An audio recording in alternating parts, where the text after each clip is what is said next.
friends and family, to today's edition of the Wellness Homesteader. So y'all, are you surviving the heat? Whew. It was pretty intense here yesterday. Today is Tuesday. It is 72 degrees at about 7 a.m. And if I'm going to do anything, I need to get it done early. So chickens have been fed and watered. The garden has been watered. But I wanted to show you something very interesting. So I know many of you also, wow, are my feet ever dirty, have a rain barrel. And one of my headaches with it, being a person that doesn't have the best back, is a 5-gallon bucket is going to weigh about 40 pounds. So that's 10 buckets to empty this thing totally. And one good rain, it will be full. However, we haven't had it. Any rate, so for Christmas, you may all remember my son got me a submersible pump. It's kind of like a sump pump. And what I did here with help from my neighbor is I took off the screen, and some of the screws were rusted, so new screws. And then the hole that's underneath is not this big square. Really? There's a little tiny round hole. So he brought a Sawzall. Thank you so much, you know who you are, and cut the hole bigger. Then you can submerge the whole pump. The pump is electric, so out of here you can see I have a cord. It can plug in here to an extension cord, and then I just put a hose, hooked it up to the top. So I kind of emptied it too far, which is unfortunate, but that's okay. We have no rain in the forecast for like the next 10 days still. So there were some pop-up showers yesterday. They all bypassed me. So if you're looking for a way, maybe your garden is way far away like mine is from the water source, I highly recommend the pump. I will leave a link to it in the description box. I forget the brand name, but it is excellent. My son also has one, and we used it to pump all the water off of his winter cover of his pool. And wow, so much faster than just trying to use a hose. Okay guys, I am going to run into the garden, and I want to show you a couple things because I have some things ready for harvest, and I want to figure out why what I thought was a parsnip is just going to seed and might have been a weed all along. I'm not really sure, but I'm going to show you, so I hope you'll stay tuned. I have my handy harvest basket. This is from Haas Tools. I'm not sure if they still make it, but this thing has held up. I've had it for several years, and it holds up beautifully. I do store it in the garage, and I'm sorry about the chickens, guys. They refuse to accept that they can't be out as much as they want. So the first thing, I need to use a cutter for that. I want to do is I want to go ahead and harvest these 2 heads of broccoli, because honestly I am getting so much pest pressure. Are y'all? You probably can't even see. So as you see, my leaves are really holey, but since this is mature and ready for harvest, I'm not concerned about harvesting it now. In fact, this one probably could have been harvested a few days ago, but now is better than never. Ugh. And one of the things to know, guys, sorry, I'm really struggling with that, aren't I? Come on with it. That's what I tell the chickens when they don't cooperate. And excuse my red face, it gets red when I bend over. You'll get lots of little worms. You can see little brown worms. So what I like to do is just get, and this is what my daddy always did, I just get a bucket of water, I put table salt in it, and submerge the broccoli, and it will dehydrate and remove a lot of those worms. You may still have to do some additional, my goodness, this is not easy, cleaning, but not like clippers, but here we go. Some really nice looking broccoli this year. So there you have it, pretty good size. So What I like to do with the broccoli is just blanch it quickly and then vacuum seal it and put it in the freezer for, I mean, broccoli is pretty much always available at the grocery, but it just kind of gives me, you know, something to look forward to when the snow flies. My cabbages, y'all, are doing great. Please excuse Miss Violet. It is, it's about that big. Not quite ready, but getting close. I have a lot of tomatoes. Violet. She just looks at me when I call her name. So there's harvest number 1. Whoopsie, y'all. Y'all are sliding down. Now these are turnips. And I did pull one yesterday. And guys, they're like the size of a small radish. They are not ready. So that's going to be a no harvest yet. It may be because of the strange season that we're having that's as good as it gets. They may only get that big, and there still will be very good eating. So this area is supposed to be parsnips, but y'all, like, they've gone to seed. So as you see, it's just like the tiniest little parsnip. I probably will not spend the time, energy, and effort going forward on parsnips, or else I will have to plant them way earlier than what I did. Okay. Ooh, lots of nice worms. So that, guys, and the fact that it's gone to seed, it's not going to do any good. You know, it's not going to start producing all of a sudden. All right. This is kohlrabi. Those are sunflowers, and I have a couple beets, none of which are ready. I'm not sure if this is not just a weed. So I apologize, guys. My camera skills today really stink. No, I think that is a parsnip. Ugh.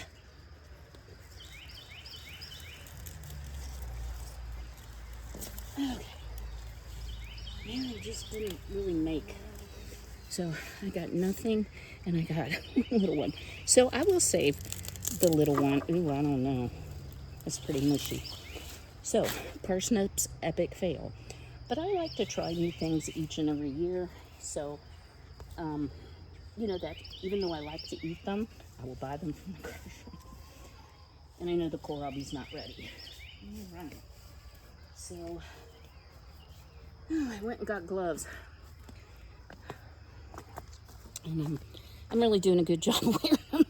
So hang tight a minute, guys. I want to show you a problem I'm having with my garlic plus harvest a couple onions. It's so humid out here. It feels like you're, pardon me, breathing soup. My zucchini are growing by leaps and bounds. I'm very concerned about my garlic this year. When I had my beds topped off very early spring, I think they thought it was a weed and they kind of buried it, which really shouldn't, buried the greenery. Really shouldn't have affected it like it seems to, so it may have been just a bad batch of garlic. I should have garlic scapes by now, and I don't. So I'm just gonna pick one of the, see, oh dear. I feel kind of mushy. Let me see what we got here, if anything. Do love my garlic. Okay. Oh my word. Well, I don't think I should have worried so much about my garlic. Now I'll have to do a lot of cleaning. But yeah, I'd say that's a healthy garlic. So I'm just going to pick this one for right now. And then today we're going to cook in the sun oven. So these are my Walla Walla onions. And I'm going to go ahead and just pick one of those. There we go. Well, I don't need all that dirt, do I? Why I never wear gloves, I don't know. The garden as a whole is doing well. You always seem to have a thing or two that doesn't do real well. My peppers are pulling out of it. I've talked to a lot of people who have also said, my peppers stink. They're not doing well. So, you know, it may just be that it got too hot too early. The one good thing about peppers is it's the last thing I take out of the garden as a general rule. Standing still and almost fell down. We should be good. All right, guys. Let me get this stuff washed up, and then we'll get on to the next item. All right, y'all, it's time to fire up some natural energy by using my sun oven.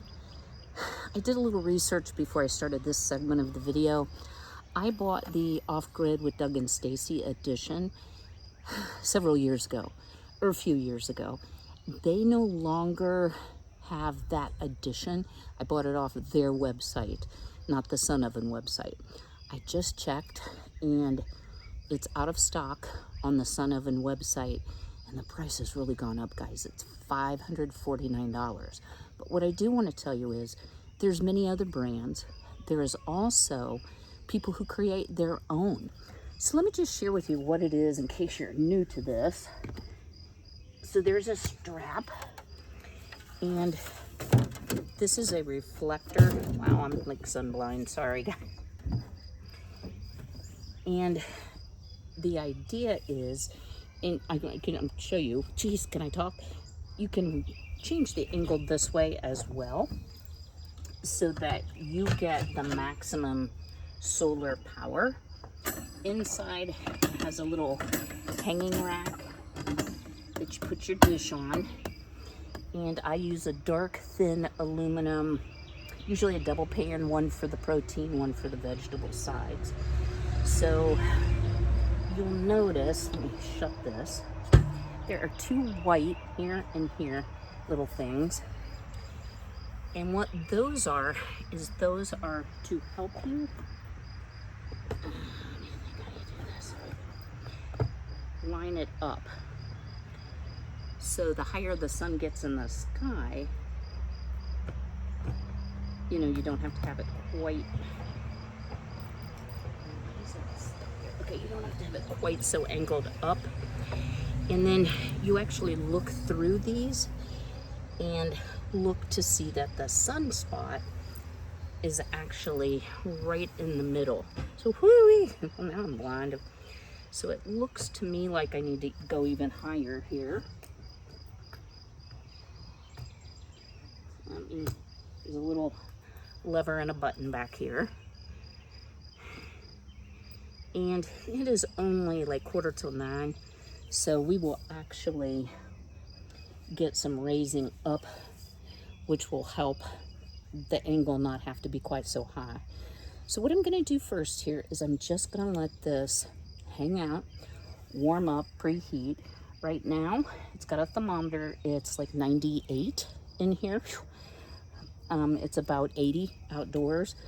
So let's go in and decide what we're gonna cook today, and we will not have to heat up the house, and this will cost me no electricity, no gas, no anything. So I hope you'll stay tuned. Now we're back in the cool air conditioning. I have washed my hands. So this is actually from the Sun Oven people. It is a double pot. So what I like to do is put the veg in the bottom and the protein on top.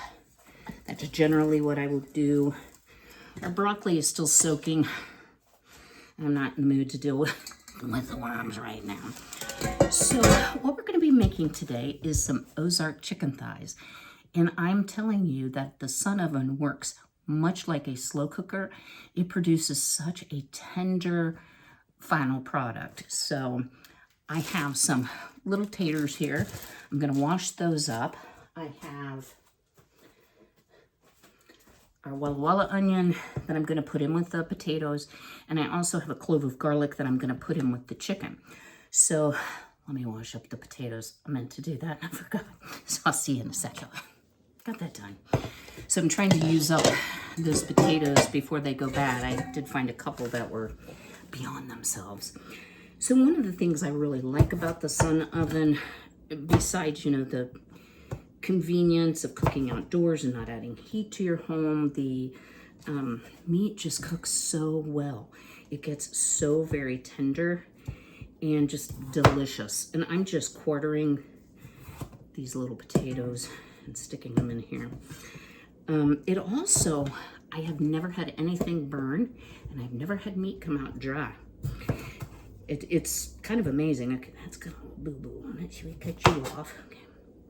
Yeah, we don't want to eat you. So let's say you start your sun oven and you know you have to run out somewhere and you kind of forget about it, and then all of a sudden, uh-oh, you know, it's been in there an hour longer than I meant for it to be. No worries, it just really will hold things quite well. Now, I have cooked in the sun oven when it's been this hot.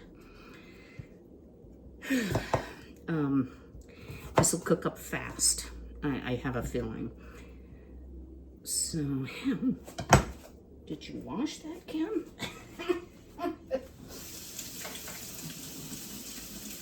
I did. Just left a little dirt on that one.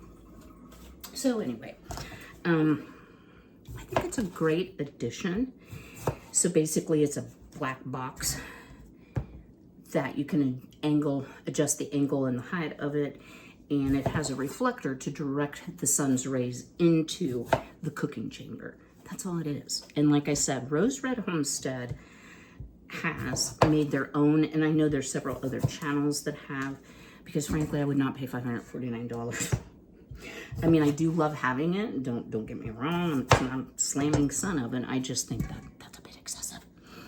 All right, so for the onion, my first garden onion, I'm just gonna, I don't know, just kind of slice it up here, toss it in with the, maybe take that part out. With all the potatoes, you could put salt and pepper, you can put butter. Because it steams somewhat, I'm not going to need to add a bunch of liquid to it, but I probably will add a little bit to the potatoes, you know, just to help the flavor. And because I'm watching my salt, I'm not going to add any salt or pepper right now.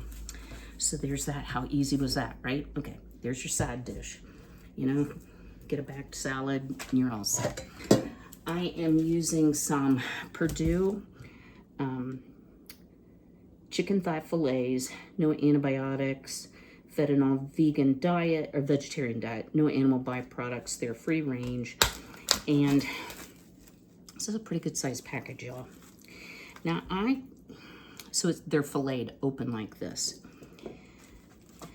I plan to cook this whole spiel, and you know, if there's like skin or fat you don't want, take that off too. Oh gosh, you know, when your phone sends you notifications. And it's really fine to even like layer it on top of each other. So this is going to be flavorful, but it's going to be more like a stewed chicken. When I was a kid growing up on Sundays, it's a wonder we all didn't have food poisoning. We would go to Sunday school and church, and my mom would put a whole chicken in the oven and set the time bake. And when we got home, everything was ready, because by the time we got home, of course, everybody was ready to eat their own arm off, right? I remember that stewed type chicken. I will also share, she put a whole stick of butter in the cavity, but it was very good. And I think she would do baked potatoes too, if I remember right. But this puts me in the mind of that. Okay, so I have a layer like this. So let me wash the chicken guts off my hands, or the chicken juice. I guess it isn't guts. Don't tell the girls I'm eating chicken. Oh my goodness. So Penzeys seasoning, this is what my son made when I was up there. This is their Ozark seasoning, a modern version of a classic Southern blend of black pepper and herbs. It has salt, black pepper, garlic, thyme, sage, paprika, mustard, ancho, chili, I'm sure, celery, cayenne, dill weed, dill seed, caraway, allspice, ginger, cardamom, bay leaf, mace, cassia, savory cloves. Yeah, so it's sort of like a fits whatever bill. But I'm telling you, it just really is good on chicken. So I am just going to season like between the layers and on top. Why? Because this is going to make a lot of liquid. I am cutting off like visible fat or visible skin, because I don't eat chicken skin either. And so it it doesn't really matter if they're seasoned on both sides. Do that if that's, you know, your preference. I also like that this does not have salt, added salt in it. So I think that makes it attractive to me too. I like herb blends that give you a lot of freedom, that aren't gonna overload you in salt to get the flavor. So I've been watching a little bit of YouTube because it's been so hot in the afternoons. And one of the things I've learned, and I never really thought about this, food that comes, and not just fast food, but I'll say restaurant food in general, if they have established nutrition information, the sodium contents on those are horrific. And if you have high blood pressure, follow your physician's advice. But generally, it's 1.5 grams or 1,500 milligrams of salt per day is what they recommend. And my doctor has even said go down to 1,000. So, you know, I have to be super careful. I can't do chips and salsa, one of my favorite things, you know, if I'm gonna be compliant. So if you can find spices that you like that add a lot of flavor, but don't add, you know, a ton of fat, a ton of calories. And I'm leaving enough fat on this because it will melt in the cooking process. I won't need any oil. All right, wash the hands again. And I know this looks like a lot of chicken,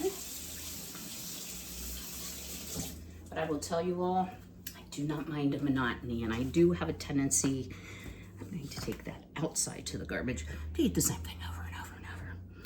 So let me just kind of chop up this garlic clove that we harvested this morning, kind of dice it. Sprinkle that over it.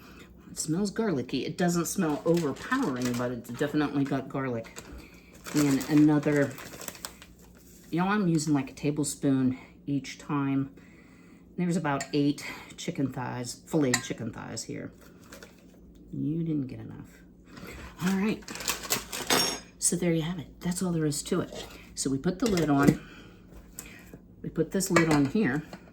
And then I can just set the whole thing down in.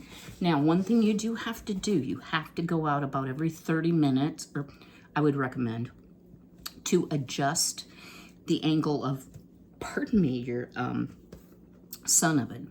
So if it's tipped up too high and things aren't lined up, it's not going to do optimum heating. If it's too low, it's not going to capture those rays in the little solar silver shield thing that's on the top of it. So it does require a little bit of fussing, but what cooking doesn't? And I absolutely enjoy it. So I'm going to stick it in there.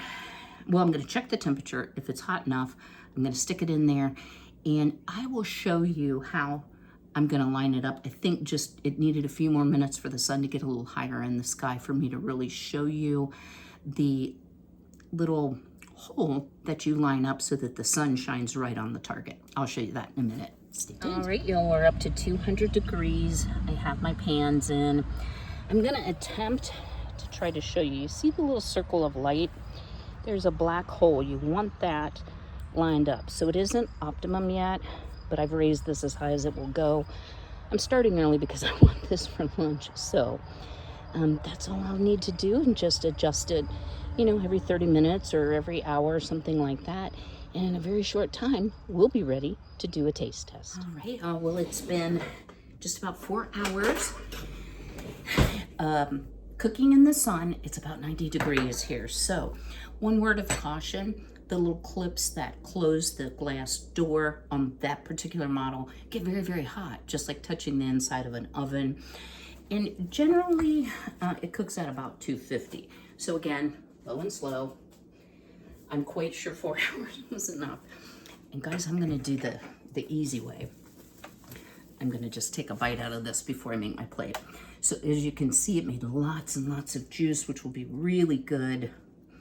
I guess it'll be okay here. On the potatoes, here's our potatoes and onions underneath. Kind of smash those up, put a little of the cooking juice on it. But let me give it a taste test and see what I think. very tender, very hot. I could really smell the garlic when I opened up and the onions when I opened up the glass lid, so it's hot, guys. Mmm.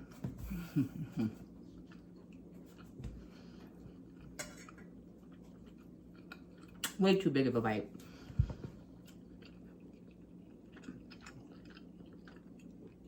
Yeah, I can't say enough good about the tender, juicy flavor that the Sun Oven makes, whether it's one you make yourself, whether it's a different brand, since we can't buy the All-American right now.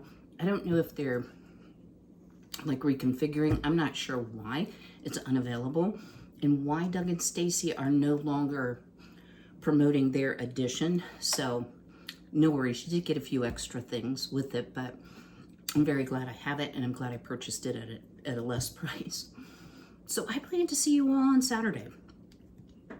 I did want to say thank you all. We hit 7,000 subscribers, and I know that's not a big channel in 4 years, but we have a great group, and I'm thankful for each and every one of you, for sure. Oh, it dribbled on my shirt too. Just don't look at that. I'm gonna put my hand up here. Let's see, what else did I want to tell you? I think that's it. Oh, I moved the video time back to 4 a.m. based on some feedback and comments that I've gotten. So I will see you all on Saturday, Lord willing. But until then, be healthy, be well, be blessed, and take care.